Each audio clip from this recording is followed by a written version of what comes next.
All right. Well, it's been a few days. I'm hoping you grabbed yourself a rule book or some PDFs of a rule book. And so we'll start going into the basics of the basic conventions of the game, and then straight into a character profile review. And I've grabbed Slick here to help us along with that. And mostly this will just be a voiceover with the pictures there. And so I'm going to jump into that, set up for that, and then we'll get right back to it.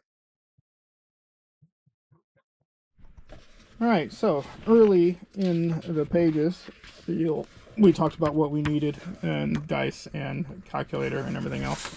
We're going to jump into the next pages and just go over some the basics of the rule book with die rolls, basically d6 and what the d6, a die 6, just the square die for those I would hope you would know, and the d10s, which comes in two flavors, showing the 10s and the singles, so you could roll d100 there.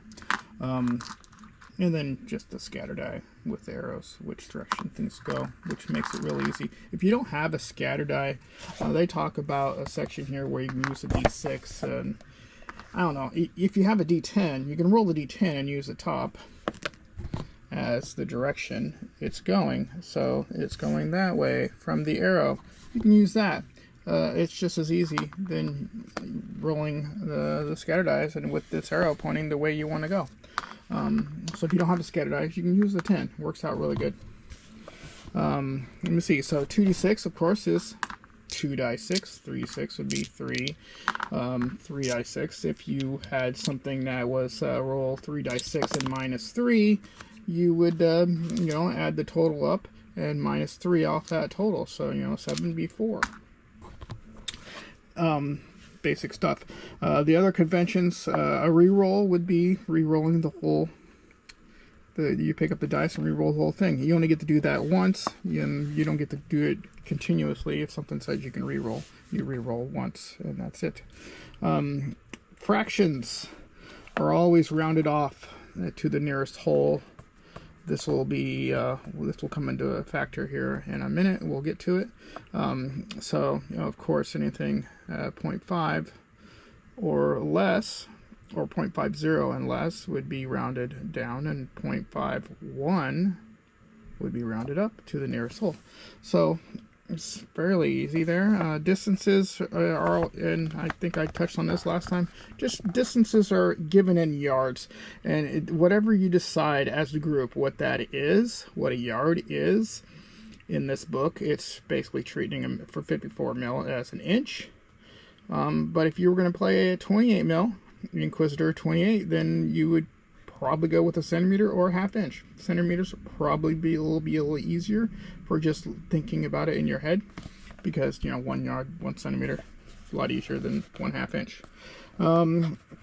So you'll do that, and then applying modifiers, of course, takes place after everything else has been done. So you got to think about, man, I got to go way back to math in school, but order of operations.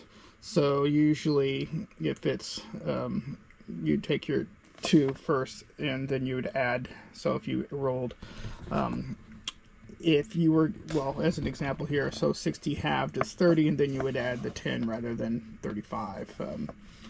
You'd have to read this example on page 20, but I just wanted to touch on that. And that is that. They go into a sample turn, and then it's talking about characters and character profiles.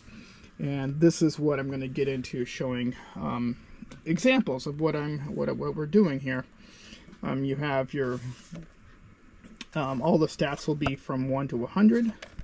And here is, well, on the sample on page 23, they have a sample of this, and I'll throw Slick up for us to use as an example here. All right, so we're going to jump into the physical characteristics, and I printed out a copy of Slick Devlin here just to make it easier. And we have him standing right here, so he can stand here and watch us decide how good he is. So anyhow, profiles, equipment, special abilities, and his name. So slick. Weapon skill is, this is close combat, so this would be swords and stuff. He doesn't have sword or daggers or fisticuffs. It doesn't matter. So a competent person doing is hand-to-hand combat, so would be 50 to 60. You can see Slick is a little low on that. He'd rather use his guns. You know, an expert swordsman might have a weapon skill of 80 or more. So ballistic skill, this is where Slick is really honed in on his skills. You know, he's got a 70 there, and this is your ability to shoot with a firing a ranged weapon. So most humans have ballistics of 30 or to 40, but his is very high. He's highly skilled at that. Strength, physical strength of the character. Again, average probably around 50, and for most of them 40 to 50. So strength is, you know, how strong he is, how heavy is his punch going to be, or can he open that door, type of thing. Next up is toughness, and toughness is how much you can withstand damage. It goes heavily into your hit points and your total value of hit points in this game. You know whether or not you're going to pass out from taking too much damage or die. So that would be toughness. Again, average normal toughness of 40 to 50 is, you know, fairly typical for human. Initiative is how quickly he's going to think and react and do things. This is going to affect your speed in the game, which we'll get into on actions. But this is how quickly in thought and action the player is. That's basically your physical characteristics. Next would be your mental side of characteristics, and willpower is strength of mind. You'll be able to unleash or resist psychic powers, that kind of thing. Average willpower of an imperial citizen would be maybe 35 for a weak will, to a hardened leader be around 80. So there's a range. Now we get to the funny one, sagacity, and I can't say it to save my life, but this is a character's intelligence, education, and the powers of problem solving. So, you know, if you're faced with a lock code to decipher stuff like that, you know, computer getting into things, that's where that's coming from, right there. Nerve. Well, your ability to stay calm in stressful situations. So you're getting shot at, whether or not you're going to break and run or dive for cover or stand and face it.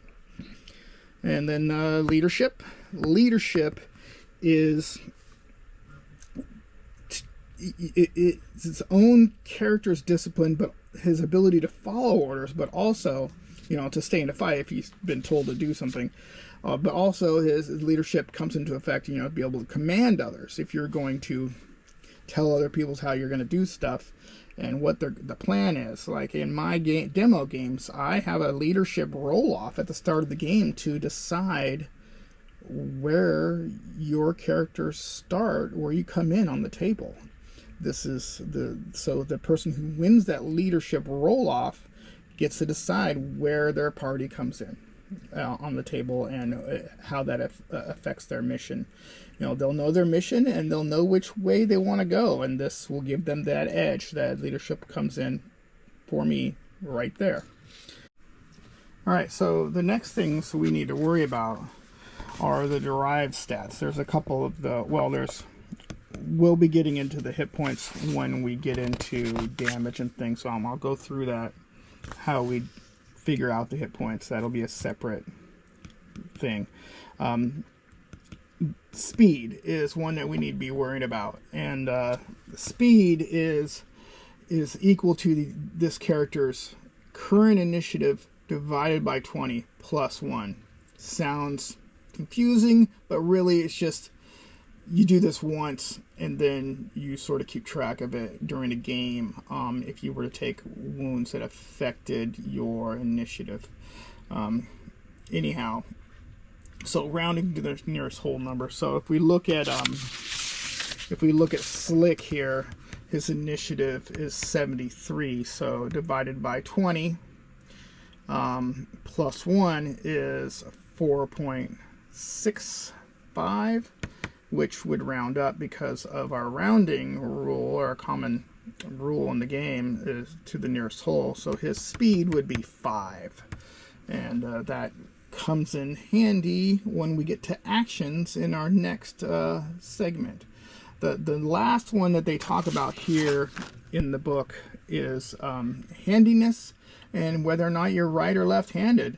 And if we look back over Slick's character and we see a special ability as ambidextrous, which means he's both-handed. So you're going to check, you're going to do both boxes. When you decide hands, you're going to say, yeah, he's right and left. He's ambidextrous. He can use both. That is the basic stats of looking over the character profile. Other things we can see on Slicks here would be his different equipment. You know, you're just listing out what you have and what kind of ammo and your armor. In the special abilities, we're going to be spending a whole separate segment on that because there's a lot of stuff to take in there. But we'll started with the character profiles. So now you can sort of get your hand around. If you played Warhammer 40,000 or any basically, I don't know where fantasy sits on this, but weapon skill, ballistic skill, strength, toughness, intelligence, or initiative. Sorry, not intelligence. I'm thinking D&D. Initiative is normal GW stat blocks. So there's that. All right, hopefully I hit everything without making it too confusing. Just basic character profiles, some basic conventions of the game, and that will lead us down to the next section, which will be actions, and that's a place where Inquisitor sort of gets away from other games, and I'll spend the whole turn on actions because we'll explain what you can do, how you're going to do it, what we're going to roll, and how we decide what happens with your actions. So that'll be in the next video. Thank you.